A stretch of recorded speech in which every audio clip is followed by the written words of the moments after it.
This is Product of Newfoundland, a podcast about the strange truths and tall tales of Newfoundland, Canada. I'm Robert, and today I'm interested in Sheila's brush. You can't talk about Sheila's brush without talking about St. Patrick's Day. St. Patrick's Day is a celebration held on the 17th of March in honor of 5th century Christian missionary St. Patrick. He's the patron saint of Ireland. Not surprisingly then, St. Patrick's Day is kind of a big deal in Newfoundland. It's a time for not only honoring Patrick, but celebrating the island's strong Irish heritage. There's music, parties, and a general good time. Somewhere in the partying, though, the talk is bound to turn to the weather. That often happens in Newfoundland, but at St. Patrick's Day, there's an especially good reason. Sheila's brush.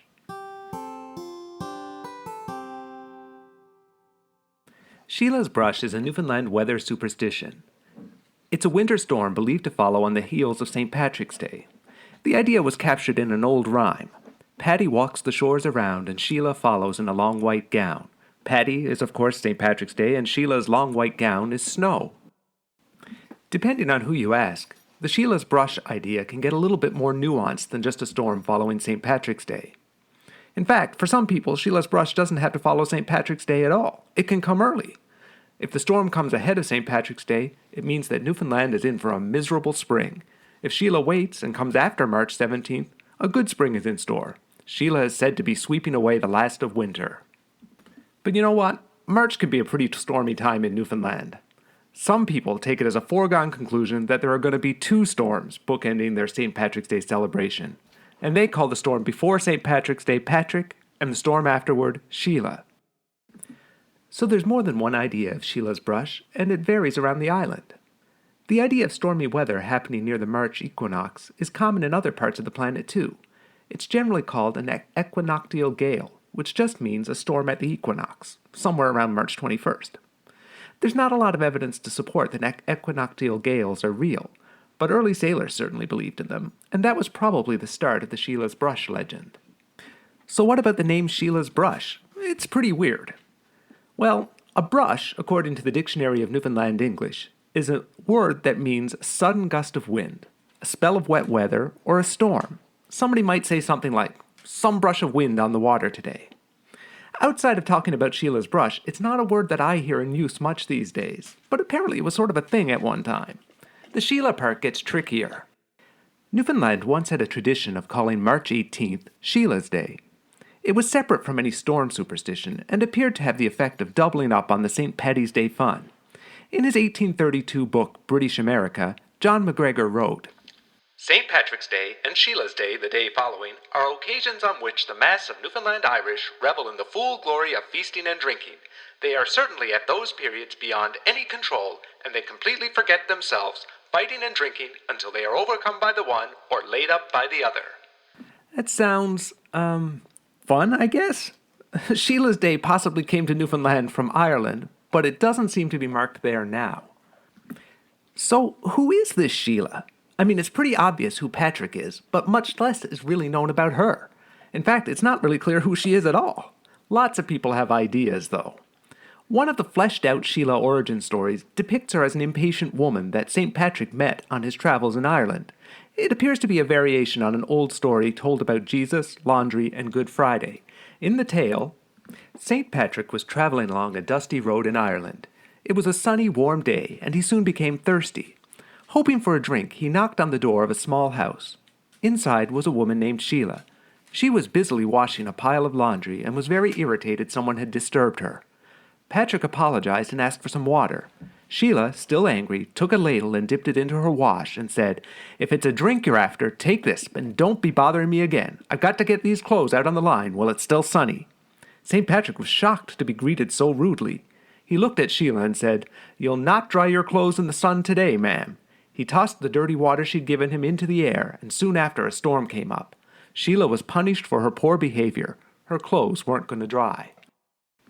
Another funny but less developed story I've come across cast Sheila as Patrick's girlfriend.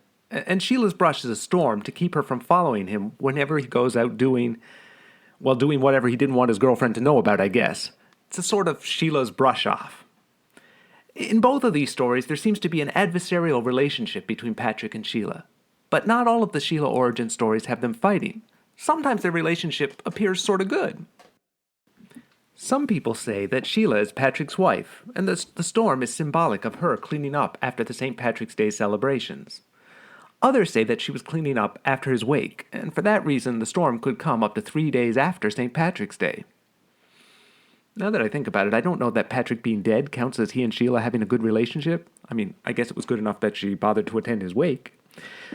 In any case, speaking of Patrick being dead, there are other origin stories that cut him out completely. While I was browsing in the Memorial University digital archives, I read another, more local origin story. It was collected in Avondale and suggested that Sheila was the name of a woman who got lost in a storm on March 18th. While she was wandering in the snow, unable to find any shelter, she died. Her body was recovered the next day. On the anniversary of her death, there was another storm, and the people said, "That's Sheila coming back." Thereafter, I suppose storms on March 18th were attributed to her.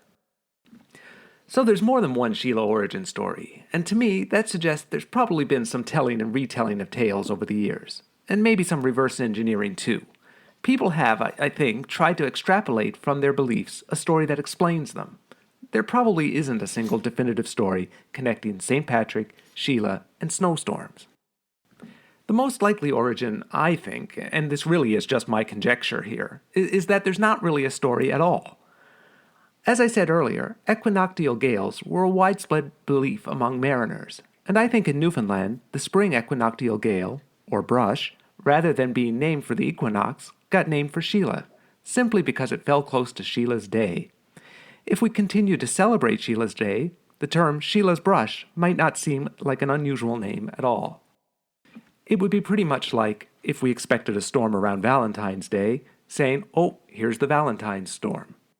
Regardless of the murky origin, Sheila and her storm have a reasonably long history of being part of the conversation in Newfoundland. There are references to boats not setting sail until after Sheila's brush was over. And to be clear about that, they weren't waiting for the storm to die down. They had decided well ahead of March 17th that a storm was going to happen, and they ought to wait till it was done.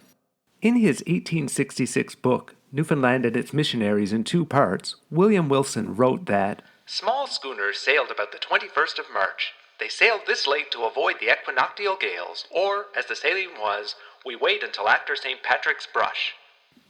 Sailing aside, Sheila's ability to interrupt work led the storm to be thought of as a bit of a holiday, at least according to the Evening Telegram back in 1925. They wrote, "Amongst the Newfoundland fisherfolk, one of the most eagerly looked forward to holidays of the year is the 18th of March, known as Sheila's brush.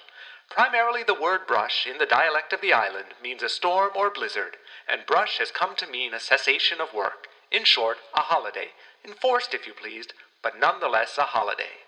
Like I said before, I've never heard the word brush to mean windstorm outside of the context of Sheila's brush, and I've certainly never heard it used to mean a snow day, but that piece was written nearly a century ago. I don't mind it, though. I'm thinking of bringing it back. Something like, "Metro buses off the roads? Time for us all to take a brush now." I don't know. So there really isn't a neat and tidy package as far as Sheila's brush is concerned. All that can really be said is that generations of Newfoundlanders have come to expect a snowstorm, or brush, to happen near St. Patrick's Day and the nearly forgotten Sheila's Day. That storm has come to be known as Sheila's brush. Beyond that, there's a lot of conjecture and mystery.